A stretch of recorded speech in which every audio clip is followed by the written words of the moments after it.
Welcome to Telugu horror stories. మీకు horror stories ఇష్టమైతే మన ఛానల్ను సబ్స్క్రైబ్ చేసుకోండి. ప్రతిరోజు హర్రర్ లవర్స్ కోసం ఒక వీడియో రిలీజ్ అవుతుంది. హాయ్ గైస్, కొత్త ఎపిసోడ్లోకి వెళ్లే ముందు పాత ఎపిసోడ్ గురించి ఒక చిన్న ప్రీక్యాప్. రాహుల్కి ఒక సిచ్యువేషన్ ఎదురవుతుంది. తను వాళ్ళ అమ్మని కాపాడాలా లేదా తనని సేవ్ చేసిన వర్మని కాపాడాలా అని. అప్పుడే అక్కడ పెట్రోల్ బంక్ బ్లాస్ట్ అవుతుంది. వర్మ అందులోనే ఉంటాడు. అతనికి చాలా బాధేస్తుంది, ఎందుకంటే రాహుల్ వర్మని కాపాడలేకపోతాడు. ఇక రాహుల్ వాళ్ళ ఇంటి వైపు పరిగెత్తుతాడు. అప్పుడు వాళ్ళ ఇంటి బయట ఎవరో నలుగురు కనిపిస్తారు. అప్పుడు రాహుల్ ఎలాగో ఇంటి లోపలికి ఎంటర్ అవుతాడు. వాళ్ళ ఇంటి లోపల కూడా నలుగురు హుడీ మ్యాన్స్ కనపడతారు.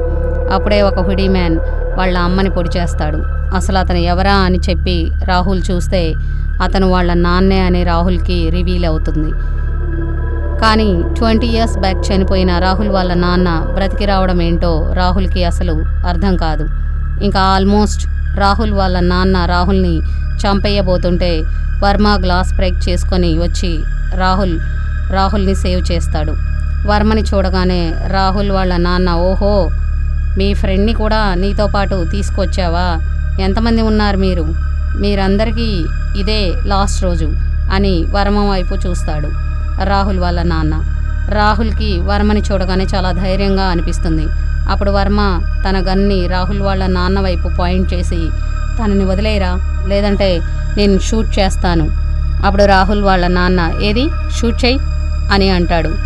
అప్పుడు వర్మ తన గన్ని అతని వైపు పాయింట్ చేసి 2 bulletsని షూట్ చేస్తాడు. కానీ రాహుల్ వాళ్ళ నాన్న బుల్లెట్స్ కంటే వేగంగా ఉంటారు. అలా బుల్లెట్స్ వచ్చేలోపు తను చాలా వేగంగా పక్కకు జరుగుతూ ఉంటాడు.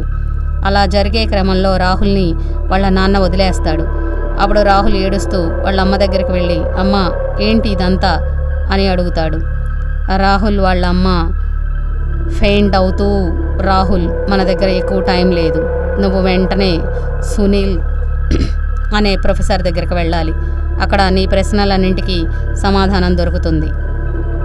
నువ్వు ఎట్టి పరిస్థితుల్లో ఆ వాచ్ని సేవ్ చేసి తీరాలి. ప్లీజ్ రాహుల్, నాకు ప్రామిస్ చేయి. అప్పుడే రాహుల్ హాల్లో చూస్తాడు. ఆ ఫ్లాష్ గ్రానైట్ ఎఫెక్ట్ కొంచెం కొంచెంగా తగ్గుతూ ఉంటుంది. ఆ ఆత్మలన్నీ మెల్లమెల్లగా మళ్ళీ కదులుతూ ఉంటాయి. వర్మ అసలు ఆగకుండా కంటిన్యూస్గా షూట్ చేస్తూనే ఉంటాడు. కానీ ఒక్క బుల్లెట్ కూడా అతనికి తగలదు. అలా వేగంగా వాటిని తప్పించుకుంటూ ఉంటాడు. అలా తప్పించుకుంటూనే అతను వర్మకి చాలా దగ్గరగా వెళ్ళిపోతాడు. ఇక వర్మ చేత్తో పంచ్ ఇవ్వబోతుండగా అతను తప్పించుకొని వర్మ గొంతుని గట్టిగా పట్టుకుంటాడు. రాహుల్ దీన్నంతా గమనిస్తూ ఉంటాడు. రాహుల్కి అసలు ఏం చేయాలో కూడా అర్థం కాదు. అప్పుడు రాహుల్ తన మదర్ వైపు చూస్తాడు. అప్పుడు అతనికి అర్థమవుతుంది తన మదర్ చనిపోయారని. రాహుల్కి ఏం చేయాలో అర్థం కాదు. అతని దుఃఖానికి అంతులేదు. కానీ రాహుల్ వాళ్ళ అమ్మ చనిపోయే ముందు ఎలాగైనా ఆ వాచ్ని సేవ్ చేయమని చెప్పారు. సో తన గోల్ అంతా ఆ వాచ్ మీదే ఉండాలని రాహుల్ గట్టిగా అనుకుంటాడు. ఇప్పుడు రాహుల్ దగ్గర మిగిలి ఉంది ఒకే ఒక ఆప్షన్. తన దగ్గర మిగిలి ఉన్న ఒకే ఒక గ్రానైట్. అప్పుడే హాల్లో ఆత్మలు వియర్డ్గా సౌండ్ చేస్తూ ఉంటాయి. ఆ సౌండ్ ఏంటంటే వేరే ఆత్మలకి సిగ్నల్. అప్పుడు రాహుల్కి అర్థమవుతుంది, ఇక వాళ్ళు గనక అక్కడే ఉన్నారంటే పెట్రోల్ బంక్ దగ్గర లాగానే ఇంకా ఎక్కువ ఆత్మలు వాళ్ళని చుట్టుముడతాయని, ఇక వాళ్ళ దగ్గర నుండి ఎస్కేప్ అవ్వడం కష్టమని. రాహుల్ వర్మ వైపు చూస్తాడు. రాహుల్ వాళ్ళ నాన్న వర్మ గొంతుని గట్టిగా పట్టుకున్నాడు. కాబట్టి వర్మకి అసలు ఊపిరాడక మొహమంతా చాలా రెడ్గా మారిపోతుంది. అప్పుడు రాహుల్ ధైర్యం తెచ్చుకొని తన దగ్గర ఉన్న ఫ్లాష్ గ్రెనేడ్ని బయటకు తీస్తాడు. అప్పుడు వాళ్ళ నాన్నని పిలుస్తాడు. అప్పుడు వాళ్ళ నాన్న వెంటనే వెనక్కి తిరిగి చూస్తాడు. రాహుల్ వెంటనే వాళ్ళ నాన్న మొహాన్ని టార్గెట్ చేసి ఆ గ్రెనేడ్ని త్రో చేస్తాడు. ఆ గ్రెనేడ్ నేరుగా వెళ్ళి రాహుల్ వాళ్ళ నాన్న మొహాన్ని టచ్ చేస్తుంది. గ్రెనేడ్ అతనికి టచ్ అయ్యి అతని స్కిన్ అంతా భయంకరంగా కాలిపోతుంది. అప్పుడు అతను వర్మని కూడా వదిలేస్తాడు. అప్పుడు రాహుల్ వర్మ దగ్గరికి వెళ్ళి, వర్మ మనం ఎట్టి పరిస్థితుల్లో ఇక్కడ ఉండకూడదు, మనం ఇక్కడ నుండి ఎస్కేప్ అయిపోవాలి. ఆ ఆత్మలు సిగ్నల్ ఇచ్చింది. ఇక్కడికి కొన్ని వందల ఆత్మలు ఎప్పుడైనా రావచ్చు, అవి మనల్ని చుట్టుముట్టవచ్చు, త్వరగా పదవర్మ అని పైకి లేపుతాడు. ఇక వాళ్ళు వాళ్ళ ఇంటి బయటకు వచ్చి వర్మ కారు ఎక్కుతారు. ఇక అక్కడే నుండి వాళ్ళిద్దరూ వెళ్ళిపోతారు. అలా వెళుతూ ఉన్న వాళ్లకు గట్టిగా ఒక అరుపు వినిపిస్తుంది. ఆ అరుపు కోపంగా ఉన్న రాహుల్ వాళ్ళ నాన్నది అని రాహుల్కి అర్థమవుతుంది. ఇక వర్మ అలా రాహుల్ని చూసి నన్ను కాపాడినందుకు థ్యాంక్స్ రాహుల్ అని చెప్తాడు. అప్పుడు వర్మతో, వర్మ నేను నిన్ను కాపాడటం కాదు, నువ్వే నన్ను కాపాడావు వర్మ, నేనే నీకు థ్యాంక్స్ చెప్పాలి అని చెప్తాడు.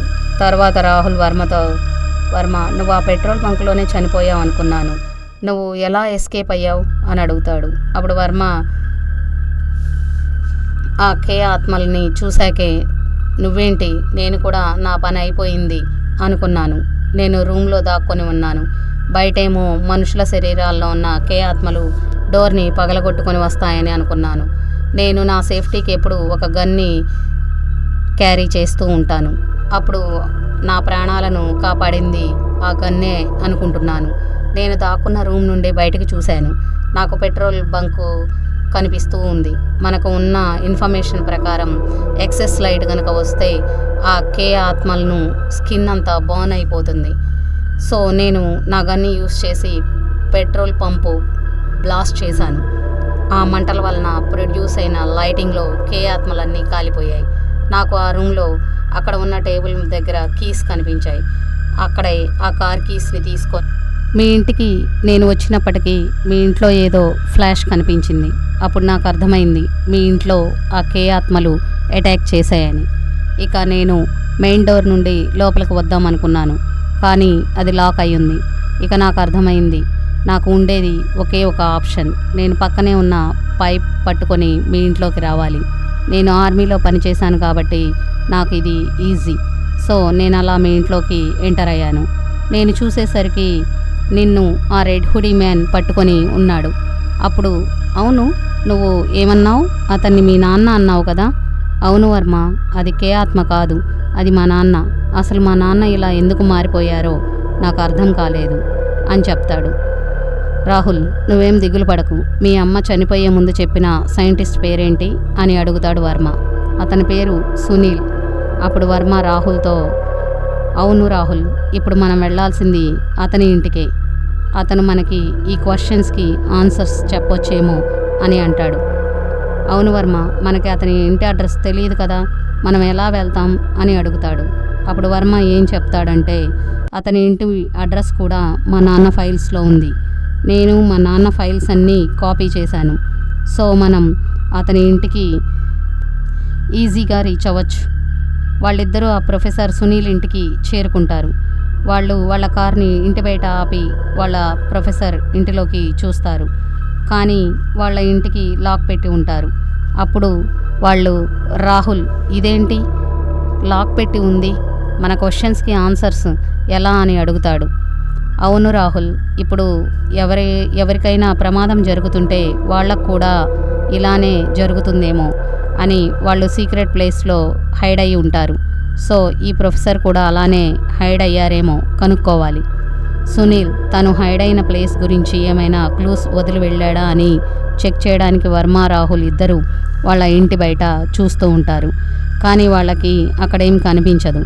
అప్పుడే రాహుల్కి అతని డోర్ బయట ఏ సెంటర్ అని రాసినట్లు కనిపిస్తుంది. అప్పుడు రాహుల్ వర్మకి చూపిస్తాడు. అప్పుడు వర్మ, రాహుల్ ఆగు, మా నాన్న ఫైల్స్లో ఎక్కడో ఏ సెంటర్ అని ఉన్న ఫైల్ నాకు కనపడింది అని వర్మ వాళ్ళ నాన్న ఫైల్స్ అన్నీ చెక్ చేస్తాడు. చెక్ చేయగానే వర్మ వాళ్ళ నాన్న ఏ సెంటర్ అని ఒక ఇమేజ్ పెట్టుకొని ఉంటారు. అది ఒక శాటిలైట్ నుండి తీసిన పిక్చర్ అన్నమాట. వర్మ ఆ పిక్చర్ని అలా చూస్తూ మనకి క్లూ దొరికేసింది రాహుల్ అని వర్మ చెప్తాడు. అప్పుడు రాహుల్కి ఏం అర్థం కాదు. వర్మ ఈ విధంగా చెప్తాడు, రాహుల్ ఈ మ్యాప్ కాన్సన్ట్రేట్గా చూడు, ఇది మీ ఇల్లు, ఇది మా ఇల్లు, ఈ లొకేషన్లో జాగ్రత్తగా చూడు, అంటే ప్రొఫెసర్ సునీల్ వాళ్ళ ఇల్లు. ఈ మూడింటిని కలిపి చూడు, ఇది ఏ సెంటర్, అంటే ఈ సెంటర్లో ఒక పాత పడిపోయిన బంగ్లా ఉంది, ఈ బంగ్లాలోకి ఎవరు వెళ్ళరు, ఈ 3 సైంటిస్ట్ సీక్రెట్ హైడ్ అవుట్ ఇక్కడే ఉంది. అది విన్నాక రాహుల్, వర్మ ఇంకా లేట్ ఎందుకు, మనం త్వరగా సునీల్ దగ్గరికి వెళ్ళాలి. ఇక వాళ్ళిద్దరూ ప్రొఫెసర్ సునీల్ దగ్గరికి బయలుదేరతారు. ప్రొఫెసర్ సునీల్ ప్రాణాలతో ఉన్నాడా లేదా వాళ్ళు వెళ్ళిన దగ్గరికి ప్రొఫెసర్ దొరుకుతాడా ఆ కే ఆత్మలకి వాళ్ళకి సంబంధం ఏంటి? ఆ రాహుల్ వాచ్ని తెస్తాడా లేదా? 20 సంవత్సరాల క్రితం చనిపోయిన రాహుల్ వాళ్ళ నాన్న బ్రతికి ఎలా వచ్చాడు? వీటన్నింటికి ఆన్సర్స్ కావాలంటే చూడండి వాచ్ పార్ట్ 6.